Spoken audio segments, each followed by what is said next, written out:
आदरणीय धर्म प्रेमी सज्जनों, सादर नमस्ते। मैं जेठालाल विश्वकर्मा आप सभी का हार्दिक अभिनंदन करता हूँ।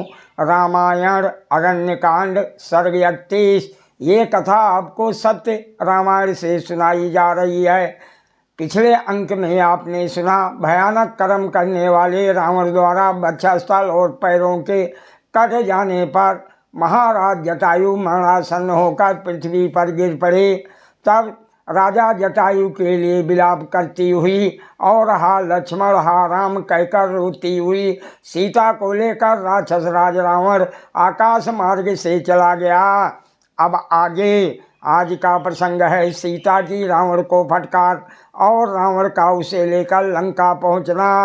महर्षि वाल्मीकि जी रामायण में आगे कहते हैं, अपहरण की जाती हुई सीता जो दुखित अत्यंत उद्विग्न और भयभीत थी, जिसकी आंखें रोदन और क्रोध के कारण लाल हो गई थीं, वो आकाश मार्ग से जाते हुए भयंकर नेत्रों वाले राक्षेश्वर रावण से आठ स्वर में यह बोली, अरे नीच हे रावण, क्या तुम्हें इस गर्हित काम को करते हुए तनिक भी लज्जा नहीं आती, जो तू मुझे अकेली पाकर चोरी से उठाकर भागा जा रहा है।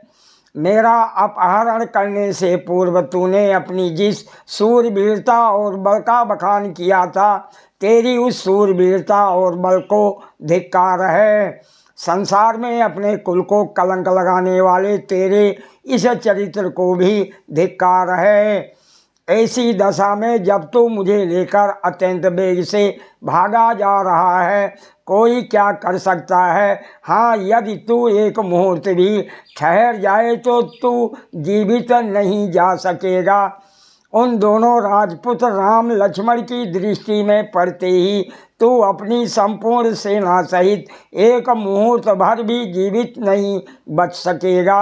हे रावण, तू अपने हित का भली प्रकार विचार कर मुझे प्रतिष्ठा पूर्वक छोड़ दे, अन्यथा मेरे हरण रूपी अपमान से क्रुद्ध मेरे पति अपने भाई लक्ष्मण सहित तुम्हारा समूल नाश कर डालेंगे। यदि तू मुझे नहीं छोड़ेगा तो जिस राम ने 14 सहस्त्र राक्षसों को मार डाला था, वह संपूर्ण अस्त्रों से कुशल बलवान एवं पराक्रमी रघुकुल भूषण राम अपनी प्रिया भार्या का अपहरण करने वाले तुझे क्यों नहीं मारेंगे। रावण की गोद में पड़ी हुई सीता भय और शोक से पीड़ित हो इस प्रकार के तथा अन्य बहुत से कठोर वचन का करुण स्वर में विलाप करने लगी। रावण द्वारा इस प्रकार हरण की जाती हुई सीता जी ने आसपास किसी रक्षक को देखते हुए कुछ दूर पर्वत शिखर पर बैठे हुए 5 बानर श्रेष्ठों को देखा। उस विशाल नेत्रा बरारोहा सीता जी ने सुवर्ण की भांति चमचमाते हुए अपने रेशमी वस्त्र में अपने आभूषणों को बांधकर उन बानरों के मध्य में डाल दिया। वस्त्र में लपेट कर डाले गए आभूषणों को उनके मध्य में डालकर सीता जी ने ये आशा की कि ये लोग इन आभूषणों के द्वारा मेरे अपहरण के समाचार को श्री राम से निवेदन कर देंगे। घबराहट के कारण रावण सीता जी के इस कर्म को ना जान सका। वो पंपा को लांघ कर लंकापुरी में प्रवेश हुआ। लंकापुरी में जा रावण ने अपने अंतापुर में प्रवेश किया और शोकाकुल सीता जी को भी वहीं रख दिया। सादर प्रणाम। जय सिया राम जी की।